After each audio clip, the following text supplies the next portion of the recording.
Before we get started here tonight on the episode of Fast Break on IE Sports Radio, I wanted to introduce to y'all to one of our sponsors, Southern California Warriors Semi-Pro Football Team. The world of semi-pro sports is unlike any other sports organizations. Players pay to play in hopes of so many different outcomes, whether it's playing to get film, to try for professional teams, big-time colleges, or just playing to stay in shape. No matter what, all semi-pro players have one thing in common, and that's playing for the love of the game. The SoCal Warriors have been on the quest to earn titles and give players second chances since 2017. Whether you're in Southern California or anywhere in the world, give semi-pro sports a chance if you love your sport. You may get the second chance you've been waiting for as an athlete. You can find them on social media at SoCal Warriors. You can find them on Instagram at Southern California _Warriors and on Facebook, Southern California Warriors. Now on to the show.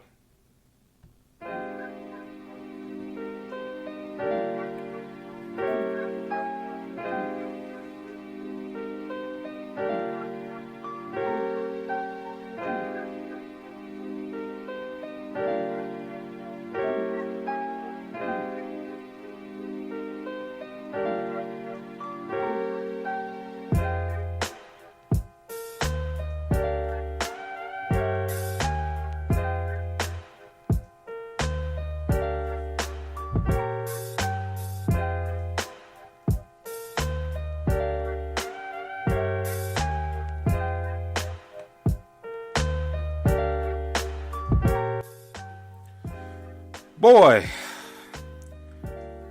what a thriller last night between the Bucks and the Nets. We'll discuss that and the ramifications from that awesome game in overtime in Brooklyn. Plus, we'll talk about the Hawks and Sixers playing in real time. Also, the disarray in the Mavericks organization. So we'll discuss that and much more here on Fast Break Live on IE Sports Radio, your direct feed for all that sports. And you're welcome to join us.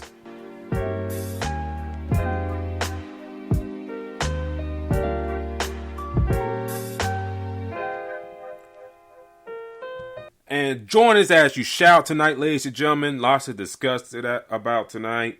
Lots of things going on in the league that has been dropping the past 48 hours or so, especially the whole week. The Mavs are in disarray. The Bucks survive and move on. Stan Van Gundy's gone after 1 year. Kemba traded. So much stuff going on. D-Lock, how you doing tonight, sir? I'm doing good, man. There's a lot of stuff going on. This has been a very busy weekend, as you can see. And also, I'm tuned into Olympic trials, man. For anybody else that track and field Olympic trials, I'm also tuned in as well. So it's a big weekend in sports right now.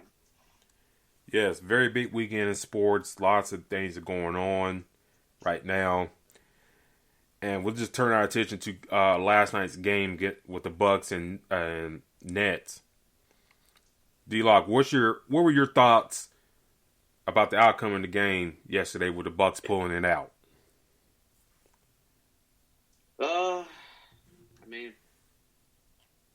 I don't know how many of y'all have seen it, but at the end of the overtime, when I seen that Milwaukee had a shot clock turnover, I was like, 5. It was I was already out on Tuesday. With 5 seconds left, you have a shot clock turnover, and you get the ball back to KD and the rest of the Nets. I felt like that was a coaching issue. But he comes out and pulls it out with Giannis and them. So then it ended up being a good, being a good thing for them. So they won the game. They rightfully so, I believe they earned this one, even though we know situations with injuries. But there was no excuses for Brooklyn. They had opportunity. KD had a couple of shots to close it. James Harden was out there. And, that was the opportunity they had. So for me, I really like the fact that the game set. I think that was a very exciting series. Hey, D-Lock, there's something in the background. I don't know if you can you hear that in the background. I can hear anything now. Outside, I can hear them. They have no choice. I don't know. It sounds like something going on.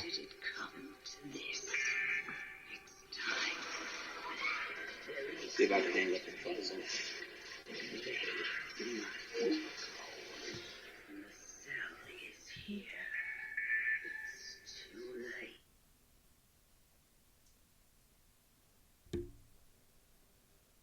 Hello? Yes, can you hear me? Yeah, I can hear you. Okay. Yeah. On the background, right? Yeah, I think everything's cleared out. Hold on. So everything should be good. All right. Sorry about that. But go ahead with your thoughts again. I'm sorry. No, you good. I just think that series is a pretty good series. And it was one for us to watch. That went to Game 7 regarding injuries.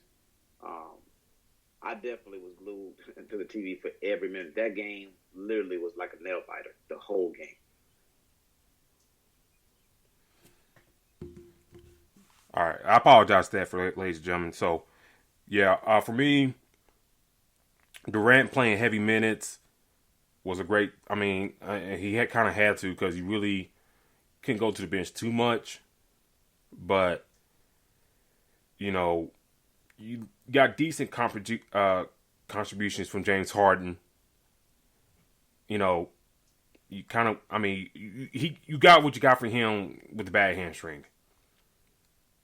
Was he pretty sure good to go? I doubt it. But what can you do with Kyrie he's not going to tough it up and play. So, I just wish, the other high price guy, Joe Harris, would contributed more in this series. And especially some of the open looks he got in that Game 7, especially in overtime, that really could have put the Nets over the top. But, where was he? Yeah, we talked about that right before the show. He said that he getting paid all that money. I said, like, when they moved him up as a more important option, it was nowhere to be found. Like, nowhere. So, I wonder what they're going to think of that. And, they are losing Spencer Dinwiddie, I believe, in the offseason. So, they have the three guys that they want, main guys. So, it's going to be something that we got to see what happens, man. I mean, there's going to be a lot of pointing the fingers in that area. Well, let me ask you this. You mentioned Spencer Dinwiddie, a guy that they kind of missed. Would you, if you're the Nets front office, Sean Marks and others, would you consider maybe moving what you saw at Joe Harris? Would you consider moving Joe Harris to clear out that salary to maybe keep Spencer in the fold?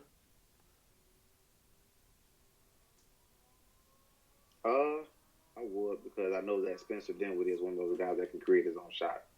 We haven't seen that from Joe Harris. Joe Harris literally stands at the top of the key or at the corner. He drains threes, which is great. But when you need somebody to make your own shot, he can't do that. Now, what makes it pretty tough with that is you have three other guys that can create their own shot. So do you necessarily need to make that move? I can understand why they wouldn't.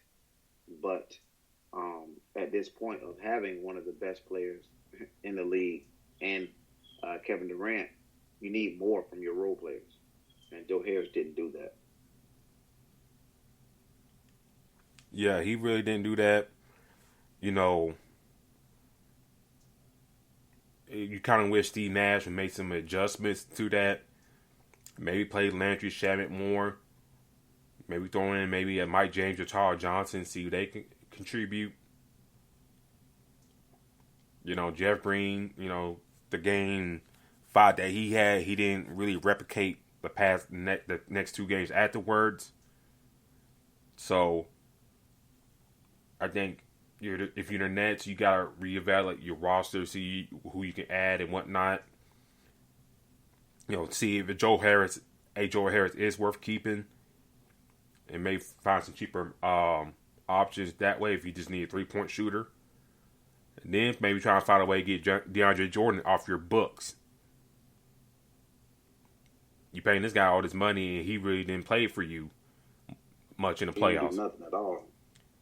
So, looking in that case, if you decide to move on with Joe Harris and throw in, DeAndre Jordan's salary, maybe you can get somebody, maybe add some couple more pieces in there at decent value. So a lot of things, can go the Nets' way.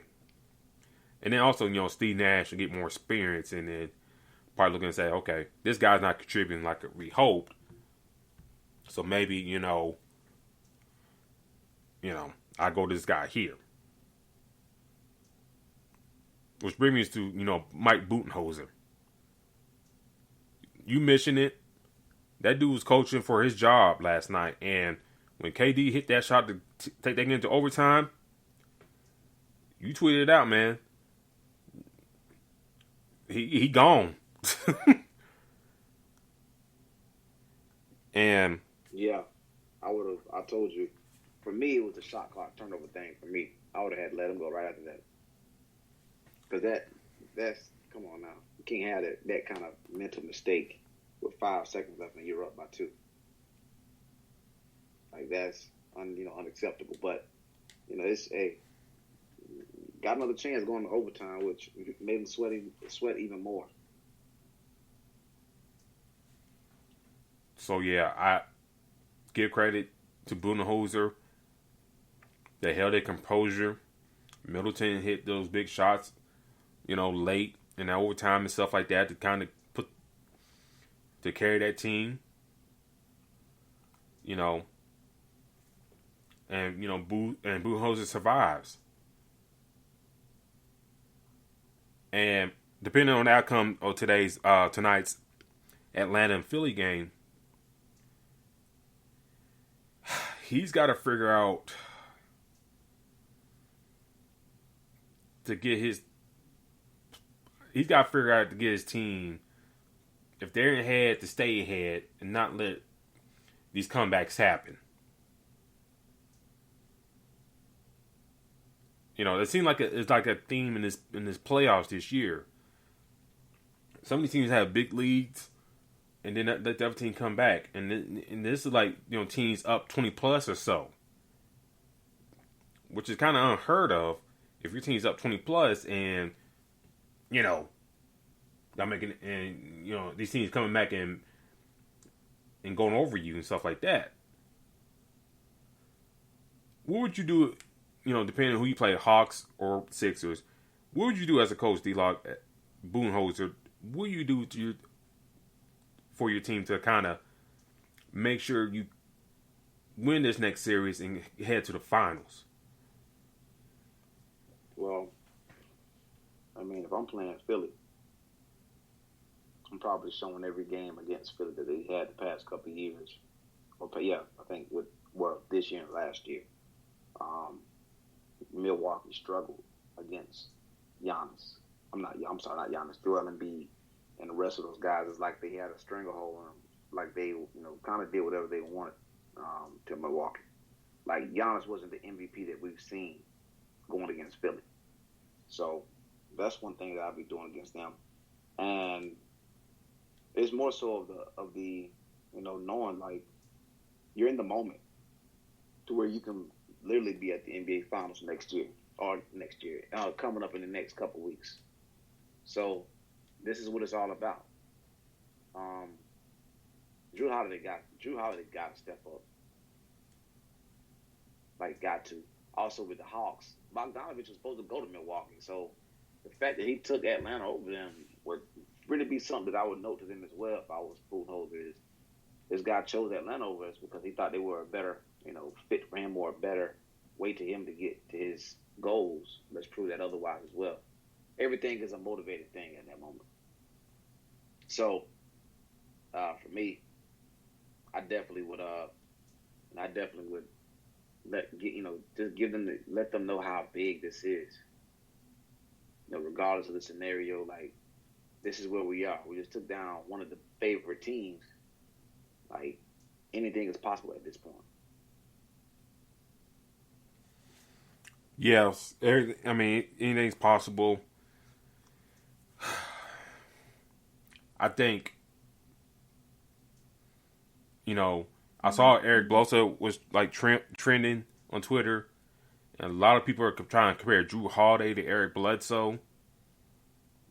In a sense, they really haven't really kind of turning into the same player, which I don't really agree with, but I could see the similarities. But for Booz going to the Eastern Conference Finals, he seemed a guy stressed. I think, if he kind of relaxes a little bit, kind of breathe in, breathe out, and kind of reevaluate things, I think things probably go granted for them, come these Eastern Conference Finals. I think he's got to find a way to tell Giannis, hey, man, first of all, you taking too damn long at the line. I'll tell Giannis, hey, you thinking about too much at the line. All right, I know you get 10 seconds at the line, but damn, dog. Like, it's like repetition. You've been playing this game forever. Find a way, make your shots, keep it pushing. Quit thinking about it. If you think about it, you think about things so much, it'll kind of, like make your job a little bit more difficult, or whatever you got to do. Stop thinking about it. And then I think, with this, whoever they play next series, they're going to be incorporating more of Bobby Portis. Get him early, in the games. Give him a nice rhythm. He got some toughness to him, so, get him against Embiid and whoever. Or you play in Atlanta, John Collins, Clint Capella. Get him in the mix and stuff. Use him. The guy can give you 15-7 off the bench. Use that body. And whatnot. And then,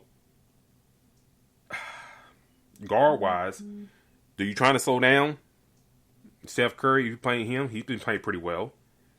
If you're playing Philly. Also, flip side, Atlanta. If you got Drew Holiday out there, who do you stick him on first? Do you stick on Trae Young first? Kevin Huerter's been playing pretty well.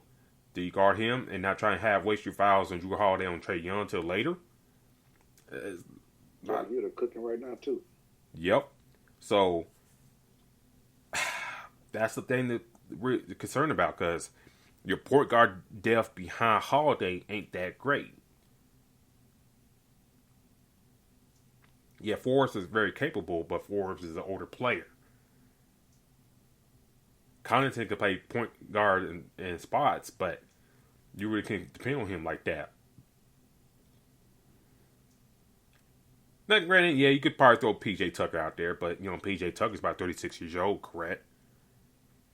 So, a lot of things you can do defensively, you just got to play your cards right. Do you waste P.J. Tucker on John Collins and guard him? Or you stick P.J. Tucker, on Trae Young in a half-court sets defensively? Yeah. Or Bogdanović as well. Yeah, I mean, at this point, you got to get yourself in a position where what both of these teams possess. To be honest with you, if I had to pick the better matchup for them, I probably would say the better matchup. I probably would say Atlanta. And I say that because, they have, it's a tough one, boy. Well, I would say Atlanta, yeah, because, in a sense, the real matchup is I think Embiid would dominate down low and cause issues for Giannis. One thing we know about Giannis is Giannis gets a lot of his points by grabbing a lot of boards. He's always, grabbing boards and getting putbacks and all that. That's not happening with Embiid down there. And we even seen that with Russ. Remember Russ? Like when they was going against the Wizards, Russ wasn't doing anything. But the minute that Joel Embiid sits, now Russ is this totally different player. So I feel like, even though Capella, and that's not a knock on Capella, Embiid is just Embiid, right? So for me, I think the better matchup would be Atlanta. But they got to be ready, man. Like, you got Brook Lopez, he gonna have to step up. They lost Devin Chisholm for the rest of in the playoffs. Like, Connor Hogan has got to play a little bit. Brent Ford, these guys are gonna have to do what they need to, to get that opportunity, and show that they can, they belong and get to the NBA Finals. Yeah, one more thing before we move on is like, I think what this Phillies series showed. Granted, yeah, Capella, he's pretty good, but Embiid's been really cooking him for most of the series. I agree. And especially that first game, which you didn't know we were going to get an Embiid in. He went for like damn 38 points on you, which gave him all the confidence in the world to put more points on you throughout the series. And, you mentioned Giannis. But Brook Lopez, he kind of showed some little toughness to him this past series with the Nets. I was like, oh, okay, you can defend if you freaking want to. Yep. And I see that early in your career, but it is what it is. But for Atlanta, Trae Young's cooking right now, and they got the shooters. I mean, like I said, they got a couple of shooters. They're kind of spread out. We talked about this a while back. Like I said, with Capella getting traded from Houston to Atlanta, it's clear what Atlanta was doing. Nate McMillan he's been a great coach for them. So now, like I said, the matchup in between those, if you're Milwaukee, but again, you got Giannis, man. You got a top 5, I would say top 5 player right now. So he can make that big of an impact. And you just got to be, you got to be ready for it. I mean, you just took down Brooklyn, so your confidence should be on 10 right now. Yeah. So we'll keep up with this game, ladies and gentlemen. The Hawks are up right now. And if Philly's going to win this game, I know Embiid got 8 points right now. But Simmons, he got to have the game in his life. And he's got to go out and score. I agree with you. I mean, jump shots excluded. He's got to score. You 6'10", you're bigger than the starting guards for Atlanta. Take advantage of that. Take advantage of Bogdanovich. Take advantage of Herter. Take advantage of Young. And just drive the lane. Get fouls. Get contact. Get Capella and Collins. Just do something scoring wise. That'll make me happy. Like just do something that to get people off your back for one night. If you do that, I think that'll go away for Philly to win this game, and going back to the Eastern Conference for the long time. Just like I guess the early 2000s with AI. Yeah. Shit, that's a long time ago. That's damn near 20 years ago. I mean, at this point, if that trust the process that Joel Embiid has been talking about, they got to get it done now. Yeah, but before we move on to our next subject, what's so funny? We talked about this during the off season, before the James Harden trade. Hinkie didn't want to trade either one of those guys, for whatever reason. Wouldn't you think, kind of looking at things now, that you would gave up Ben Simmons for James Harden? Hindsight, but hell, I mean, I probably would have done it just because of James Harden. Yeah, that's a dangerous combination between him Embiid. I literally see alley-oops all day between those two. But I'm guessing what main reason is because they're feeling like James Harden will be a liability on defense. But you have Embiid, one of the better players in the league. You got Thibault, who was on the all defensive team, I believe. Yep. Yeah, so Tobias can play defense when he wants. You got a couple of guys that you can put in rotation for defense, but it probably would have been a different scenario right now, I would say, because Brooklyn doesn't have as much firepower, so they're not as much heavy favorites. You know what I'm saying? Mm-hmm. Like maybe this will not necessarily be a breeze through the playoffs for them, but it'd have been a hell of a lot easier than what they have to go through. Now, who's to say? We played the what if game, but if James Harden and Kyrie don't get hurt, like, you know what I'm saying? Like, we're looking at a totally different scenario. Now you're really looking at damn, like it would have been a great idea to have him, So I don't fault it. I think that that would have been a great move.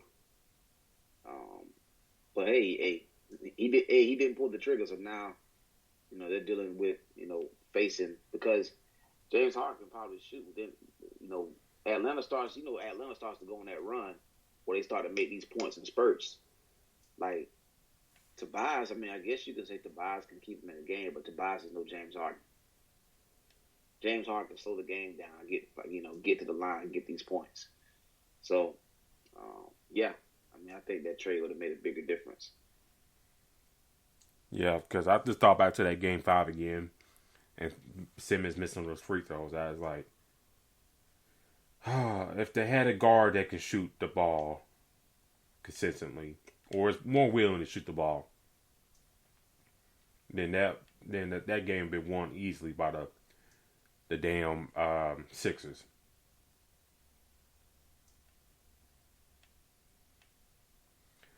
But D-Lock, speaking of, winning the game and confidence and willing to shoot, front office, all that stuff, the Dallas Mavericks seem to be in disarray. Now, for those that don't know, ladies and gentlemen, the Dallas Mavericks seem like they got a lot of issues going on. Pertaining to one, Luka Doncic. Not him specifically, but it revolves around him. He's the franchise of the team. A lot of things are happening behind the scenes for the Mavericks. One in case, Donnie Nelson, longtime front office head for the Mavericks, no longer there. He was either let go or they mutual parted ways, but case in point, he's no longer there. And D-Lock, we talked about this about 2 weeks ago with the Celtics stuff. By Danny H. There's like a shelf life, how good you can be until you kind of cannibalize your own self. With Nelson, he about the same boat as Ainge. He's been there for so long that honestly, I'm surprised they ain't done this move sooner.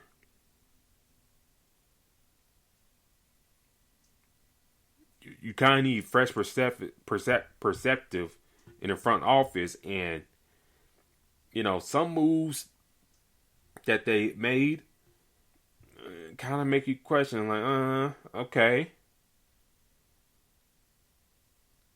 We kind of discussed in the past, like, hey, they need to be a little bit more tougher inside, and they really got no toughest there. They got Cauley Stein and Boban dude, but, those guys ain't keep you up at night. But, among other things, D-Lock, well, let me get your thoughts on this. What do you thought about Donnie Nelson being let go first, and the issues with Luka? I'll get to the other party here in a second. But what do you think? What do you think about that move happening first? I feel like all of this stuff was about the fact that they had the opportunity to move past the Clippers. They had the opportunity. They were there basically, and it fell apart. They felt like, you hear, and also what happens is you're hearing this news about Porzingis not being happy or whatever. Like, man, the only thing that I'm sorry, not to say the only thing. What cures losing or problems a lot is winning. But what happens is when you lose, now all of these problems come out of nowhere. There's a lot of different issues. Like, this is something that could have been different. But once you hear, okay, well, Porzingis is not necessarily happy with things. He wants out. The plans that they had with these guys. You got this superstar and Luka, and you're not, getting out of the first round. Like, that's something that is triggering off into Mark Cuban's mind, having them have these different debates on how they can fix things. So it was a shocking move, but you can kind of see it coming a little bit, hearing that Porzingis was kind of like unhappy. You knew something was going to have to change. Yeah. And then, Rick Carlisle, he's gone, who helped the Mavs, win their first NBA championship in 2011. He's, that figurehead, that voice, he's gone. What you think of that move? Did you see it? Is it a good move that happened? Because he was there in a long time, and at times there were positions had this team to go over the hump with this new young roster, but didn't take advantage of it. Or you think he could have stuck around for a little bit longer? It's about Carlisle, right? Yes. I think he could have stuck around a lot longer. But I feel like this is his doing. Like, he wanted to leave. So there's, like I said, I feel like it was some kind of conversation. Something had to happen, or something in that locker room, that front office that we don't know, that made him make that decision to just be like, all right, I'm done. He said he want to walk away. Not only that, it's not like he said he's retiring, bro. like what he said, he's looking forward for the next opportunity. Like, he's still trying to coach. So it's something that triggered it. And you got to think also, like, you have like one of the top players in the NBA right now on your roster, very young. Only Luka's 22, 23. Like, you got you a guy right now that you can literally build around for years to come, and you decide to leave. As like the quote says, well, there's something there's something in the water that's not clean, or something like that. That's what this is. Like, it's something in our office that we don't know, and it seems like it's a full breakdown. Now, honestly, if I'm a coach looking for a job, shoot, hell yeah, I'm gonna apply for that job. I would love to have a Dallas job because you got a star already there. But again, the fact that Carlisle made that decision leads me to believe that something in that front office is not right. Yeah, but I'm gonna read a little bit from this article from the Athletic. This is from Sam Amick from the and Tim Cato from the Athletic. A story that came out a few days ago, well, actually last week, that Mark Cuban adamantly denied and stuff like that. So, take that as you will, but here's a little part of it. In early February, during the second quarter of a home game against the Golden State Warriors, Luka Doncic carelessly turned the bar over and received feedback from a Dallas Mavericks employee that he didn't care for. All right, make sure I get this name. Harbalos Voulgaris. I'm sorry if I butcher your name, dude, but you got enough money, you don't care. Anyways, a well-known sports gambler hired by the team owner, Mark Cuban, in 2018. Now, D-Lock, I tweeted from the Fast Break account on Twitter. If you're not following us on there, please do at Fast Break ISR. I tweeted this from the account. I hope Mark Cuban ain't putting his people he knows on the business side of his life into his NBA side of life, the basketball part. Because if he does, then you're doing Luka a disservice, but you're doing that whole franchise a disservice as well. Correct. Because you can't possibly think a sports gambler who thinks about his own, who does his own thing and whatnot, thinks about the best odds, is going to be the best guy for your team. Analytics, ladies and gentlemen, analytics is good to a point. Well, we all know this, D-Log, and whatnot. Talent takes over. Yeah. In his league. Luka got that.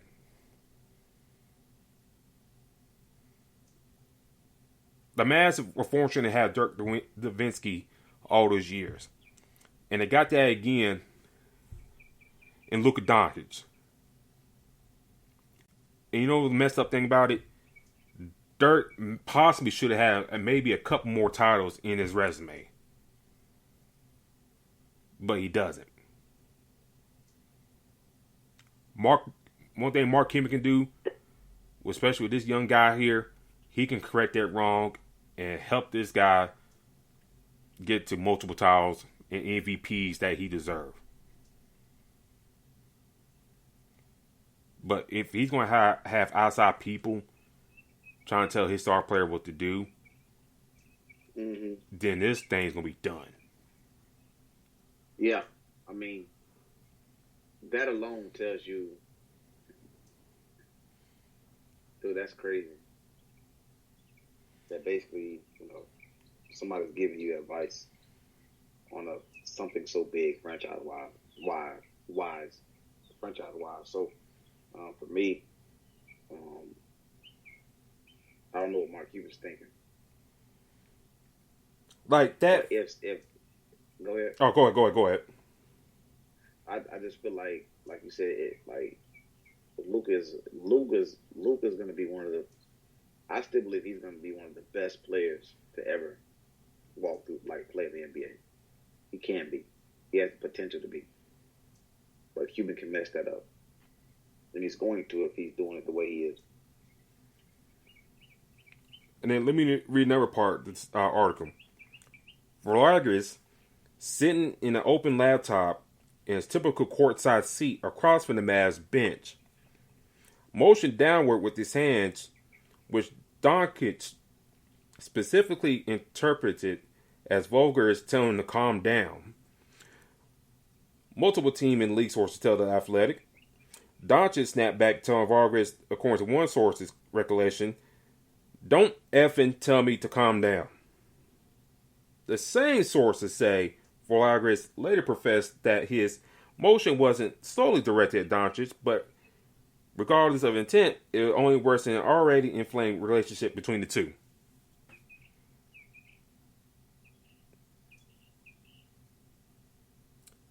So, you got a non-basketball head who made his money from what I gathered about this dude back in the 90s or so, lost a little bit, rethought things, until he got hired for the job, made his money hand over foot, and somehow he's going to tell the young superstar player, in which you got a generation of guys that if they're not unhappy about a situation, like we kind of see with Zion in New Orleans, they'll tell you quick, "Hey, we're going. I don't like the situation. We're going to bounce." Yeah.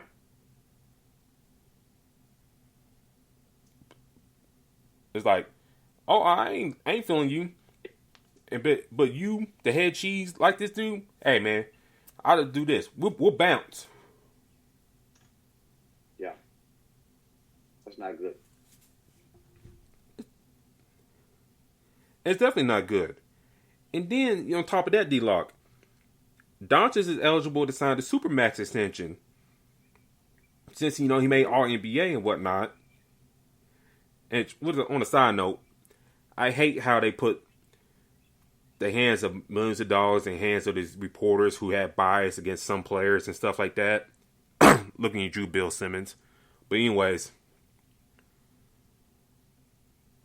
he's eligible for that max for over $200 million for 5 years after his rookie contract. If you're representing Luka, if you're not unhappy with your situation in Dallas, will you tell him to sign it? Which I think you will to get that money. But what would you advise him to do? I mean, in that scenario, man, it's just it depends on what's most important, to Luka. And we know winning titles is going to be something that every player wants. I wouldn't want my athlete to be in the situation where, like that. So my suggestion would be, all right, well, hey, let's look at other spots, or let me see how you feel first about this, and then let's decide from there. But for me, like I'm with, if you want to move, hey, we could do that. But let's look for a better place and a better market, because you've done a lot for Dallas, and that could mean that, okay, we go at one spot, it's time to go. Okay, cool, that's what happens. But again, we talked about earlier about the whole Brooklyn thing. Brooklyn was in a good situation this year. They had a chance to make the NBA Finals, and they kind of screwed that up because teams are going to be rebuilding and making these moves to be better. And shoot, like I said, I wouldn't make it to where I'm saying I'm going to LA, but the Lakers are going to be trying to get a superstar eventually. The Knicks are going to push to get a super. Like all these other teams would love to have Luka on their team with a different front office situation. So for me, it's a suggestion of not necessarily what to do, but what you want. Hey, you want to be in a situation where you can just focus on playing basketball and reaching the goal of being a champ. That's what you want to do. This franchise may not be the perfect fit for you. And because he is who he is, Luka, I don't think anybody would turn him down or not pay him except Orlando, because we don't like to pay anybody. But, at this point, that would be my suggestion, because at the end of the day, you would have the desire to win, but if there's somebody in your front office or a coach that doesn't feel the same, you're always going to bump heads. Yeah, I agree with that. And shout out to Terry Rodriguez in the chat. He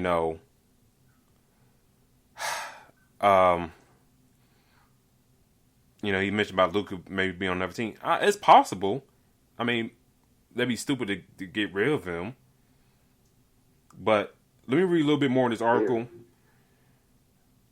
Dallas announced the Vulgris guys hiring back in the fall of 2018 the title of Director of Quantitative Research and Development. That vastly understated his actual role. Multiple league and team sources tell the Athletic that Vulgaris, how you pronounce his name, has been the most influential voice within the Mavericks front office since joining the team, either initiating or approving virtually every transaction made over the past 2 years. So think about that, D-Law, for a sec. Those are the same sources add that Villegas has frequently gone as far as scripting the starting lineups and rotations for longtime head coach Rick Carlisle. Think about this, ladies and gentlemen, D-Lock. Me and you play FanDuel, correct? Yep. That's like us getting hired this job and thinking, and then like I said, this guy's a sports gambler. This is like this guy, thinking, what's the best lineup to make the most money for me? You're correct. Go back to what I just said about the analytics and stuff like that. Yeah, analytics is good to a point, but you gotta think basketball first.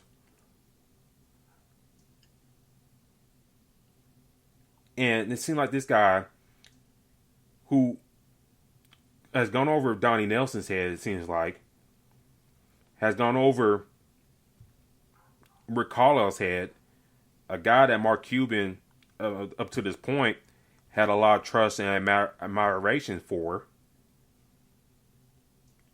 So this dude's kind of like just turned things upside down in this organization, and the star players not feeling him. What you thought about that?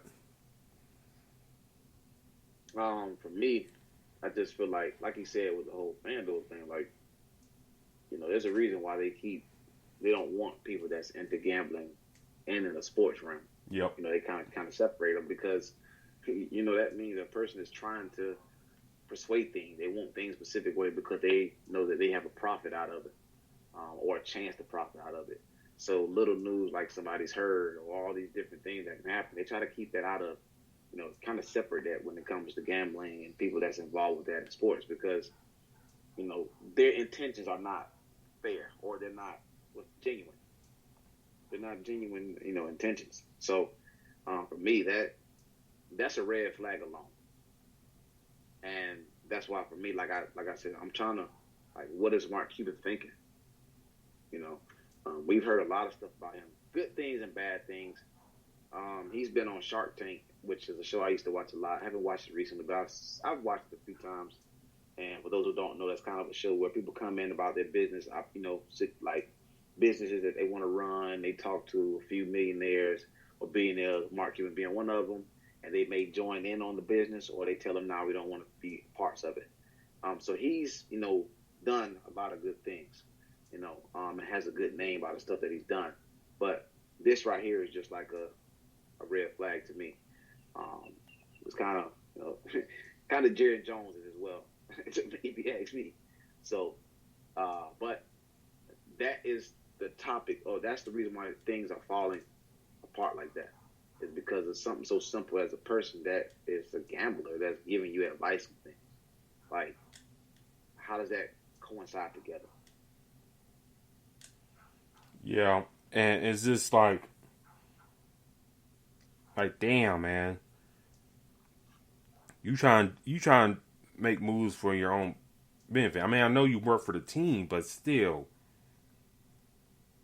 the other things I read in this article, he had a hand of picking Josh Green, the first round pick from Arizona, who a guy we didn't really see a lot of this year because, if he had a hand in other transactions, then trade for a Josh Richardson or so, and you got Tim Hardaway in the bench, Jalen Brunson, he plays off the wing a little bit.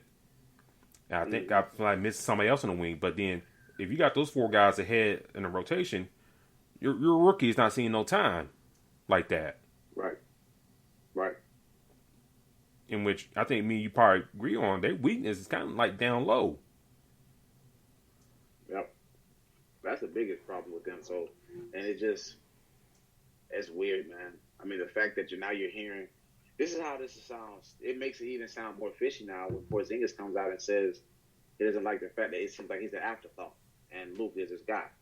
So now when it comes, and we know how gambling goes now. You know what I'm saying? We know that if you get Luka in FanDuel, his price is going to be up there, but he's going to be worth the price, right? Yep. So that tells you on the, a betting mindset of how gamblers think, like, how do we, me knowing that as me playing FanDuel, trying a few gambling options, now, like, the fact that you have this gambler who's involved with the franchise, like, I kind of can tie that with Porzingis saying, now it makes sense when Porzingis says, well, I'm an afterthought.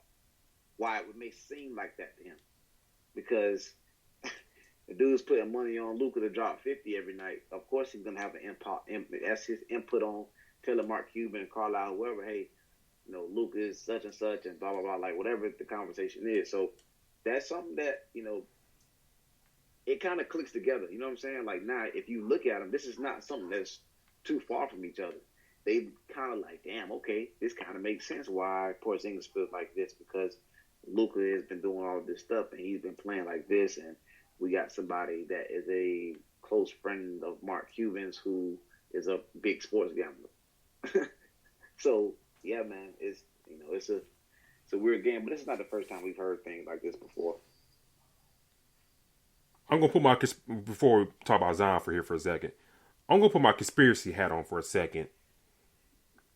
I hope, and I know you can't be gambling stuff if you're in the league and whatnot, but I just got a strange conspiracy that this dude's doing this because he got other outside interests kind of in his ear as well. I hope not. We know Cuban got trouble and stuff like that for inside trading with the SEC before, but this dude is doing these lineups for gambling reasons for other folks, or change up things for his benefit.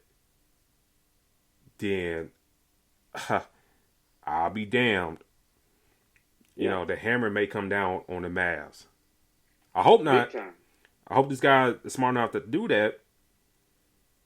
But, you know, stranger stuff has happened in sports. Exactly. Exactly. So that's why I wouldn't want to, you know, like you said, go deep in and say, well, hey, yeah, but, I mean, if you just look at the writing on the wall, you know, if they're saying something, just sit there and let it, you know, sit there and think, why are they saying this? What does that have to do with this? What does that have to do with that? So, you know, like I said, it's a big, it's notes there. It's just something you just have to pay attention to it. Don't overlook. Porzingis is not saying this for nothing, or not feeling his way. So, yeah, man. I mean, to me, that lets me know that place, or they could be a mess in Dallas. Definitely agree. And then, real quick, what are your thoughts about Zion and his family? I hate to bring his family part in it, but what do you think about them being unhappy in New Orleans with the Pelicans and whatnot? And plus, Stan Van Gundy getting let go after 1 year. I'll say this. First, I'll touch on the Zion thing. It didn't really hit me until you DM'd me and said it, or we talked about a message. His family needs to stay out of it. He's grown, right? If he feels some type of way, he needs to let that be known. This dude can speak for himself. Now, him being unhappy, it kind of ties. It's understandable, but with that being said, I would probably want to leave New Orleans as well if I was him. I mean, you had Van Gundy for 1 year, and they're already starting over. I feel like, me personally, you know, and we talked about this when it comes to franchises. This is the reason why franchises stay sorry all the time. You're starting over during the process of building. So for me, you know, if the Pelicans, dude, they got so many pieces over there, but they're very young. Like, you've seen 1 year Steve Van Gundy, and now or Van Gundy, and now you're ready to just wipe the slate clean with another coach. You're gonna waste Zion's career doing that. So that's why I said, for me, I don't agree with it. But again, this is the reason why teams stay sorry. They're never gonna be, you know, that good, because they want to do something, and what they do, they fade back, they change. We're gonna build this, we're gonna start building this, but once it doesn't go at the pace that they want, all right, well, let's start over. Zion, Brandon Ingram, Lonzo is probably gonna be on his way out, possibly. Josh Hart is a solid player. A couple of the big guys they have over there, big centers that they got. I can't think of their names off the top of my head. Like, they got a few pieces over there in New Orleans. So see what Stan Van Gundy got for a year or two, a couple of years, and see how it transitions. But the fact that you get rid of him after a year is mind blowing to me, and I don't agree with it. But hey, like I said, we'll see the Pelicans drafting top again, and possibly losing Zion. Real quick for me, I said this when Stan Van Gundy got hired. I wasn't feeling it because He's not one of these free trades that gets another job over other guys in the league that been busted butt for years. Like, I'm Yukota, who's getting like a second interview with the Celtics, or like Adrian Griffin, for example. So I didn't like to fit from the jump. But like I told you when we text each other, I don't give it. If I'm in the front office, I don't give a damn what your family thinks. My only concern is me and you as a player. I don't care if your family don't like what's going on. Tough titties. I don't care. I don't care about your influence. I don't care.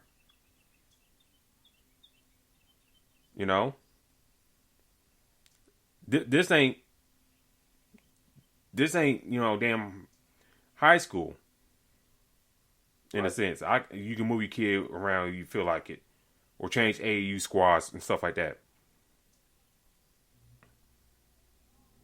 And then I'll say it's for like to Zion. Don't let your family run everything in your life. Don't. Because we kind of see that with Uncle Dennis and Kawhi. We've seen that with LeVar Ball. Mm-hmm. Don't let your family kind of mess up your career. Now, do I got confidence that David Griffin and crew, David Griffin is a good fit as a GM? Not really. I'll be honest with you, I'll not really. But, he's got to get the right coach in there, get the right players in there, because they got some folks, that are not a good fit with this team. And let's go from there. But after, like for Luka and Zion, it's real troubling to see young promising players kind of upset and want to be out, or their situations change after a couple years. That's real troubling to see. Impatient. And whatnot. Yeah, I mean, you're gonna, and this is, but what I feel like what triggers that is what they do in the front office. You fired your coach after 1 year. He may not have been the guy, but you hired him, so give him a chance to plant his seed and elevate. But hey, we'll see what happens in the future. Yeah, we'll definitely see what happens in the future. So that's something to keep an eye on as well. But D-Lock, how can people find you on social media? You guys can find me at Black-813 on Twitter and Instagram. I will be tweeting a lot. You hear me say a lot of track stuff. So if you hear me say anything regarding track you don't know, just go ahead and message me and I'll explain it to you. That's where they can find you at. You can find me at Twitter at Spawn4288. That is Spawn4288. Also, please do check us out on Twitter at Fastbreak at IESR. That's Fastbreak IESR. Also, please do check out IESportsRadio.com at Instagram, Facebook, and Twitter. You see the black and white logo. Also, check out IESportsRadio.com. You can catch the playback on this show we about to post, and other shows we posted in the past, where we kind of called the Celtics changing guard ahead of everybody in a sense. Plus, I'll do podcasts on the side. The Crooks Process. You can follow me there on Facebook and Instagram. That's the Crooks Process. Please do check me out on there. But until next week, ladies and gentlemen, we'll be talking Eastern Conference Finals, more coaching news and front office news. So please tune in. We're out.